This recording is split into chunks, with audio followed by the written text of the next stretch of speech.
Nakatanggap ng kanilang allowance ang nasa 1,200 elementary students na benepisyaryo ng scholarship program ng pamahalaang lungsod ng Pasig. Isinagawa ang disbursement ng allowance nitong January 8, 2026 sa Rizal High School kung saan personal na ipinamahagi ang tulong pinansyal sa mga mag-aaral bilang suporta sa kanilang pang-araw-araw na pangangailangan sa pag-aaral. Ayon sa Pasig City LGU, layunin ng programa na matulungan ang mga estudyante at kanilang pamilya sa gastusin sa edukasyon, tulad ng pamasahe, school supplies at iba pang kinakailangan bayarin sa paaralan. Good morning po, Jerome po from Scholarships and Awards Section, Pasig City Education Department. Today po, nandito tayo sa MAE, sa Rizal High School, para sa disbursement ng elementary scholars natin. Sir, ilan po bang scholars ang magbibigay? Sa ngayon po is 1,200 po ang ating mga scholars for today. Sir, mula sa anong lugar to, sir? Ano po ito? Buong Pasig na po ito. Lahat po sila dito sa Rizal High School ang disbursement. Magkano po yung ibinibigay sa kanila? For elementary po, ano po sila? 1,500. For high school? For high school, 1,950, and then for college, 2,250.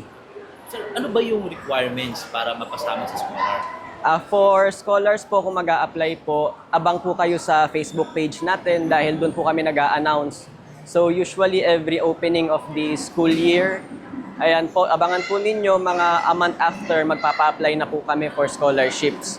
So ang eligibility po dyan, dapat Pasig City resident for at least 3 years, and then enrolled po for the current school year, indigent family po. And then, ang process po niyan, magpapasa po muna online submission, and then magi-schedule po kami ng hard copy drop boxes sa iba't ibang lugar sa Pasig. And then, tsaka po kami maglalabas ng master list para sa renewal scholars. And then, for new scholars naman po, kapag na-exceed po ang allotted slots, magra-ranking po tayo, and then ganun po ulit, maglalabas po kami ng approved master list. Sir, ano ba yung may maintaining grades ba tayo para... Yes po, may maintaining grade po tayo para sa elementary hanggang high school. 85 above po dapat ang ating general average. Wala po dapat bagsak. And then for college, ang ating general average ay 2.25 above. Wala dapat incomplete, walang drop, and walang failed. Paano ba natatanggal, sir, ang isang estudyante sa scholarship program?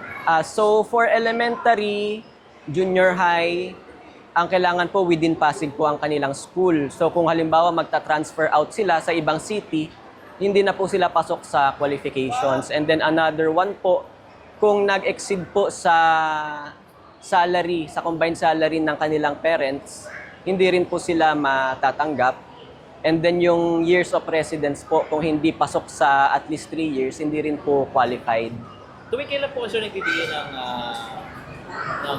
allowance para sa... Ang allowance po natin every 5 months po ito. So August to December, and then January to May.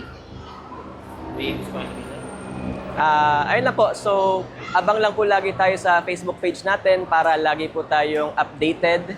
And then laging pagbutihin ng pag-aaral para yung mga grades natin laging pasok po sa ating qualifications. Patuloy naman ang panawagan ng lokal na pamahalaan sa mga mag-aaral na pagbutihin ang kanilang pag-aaral bilang kapalit tiwalang ibinigay ng lungsod sa pamamagitan ng scholarship program.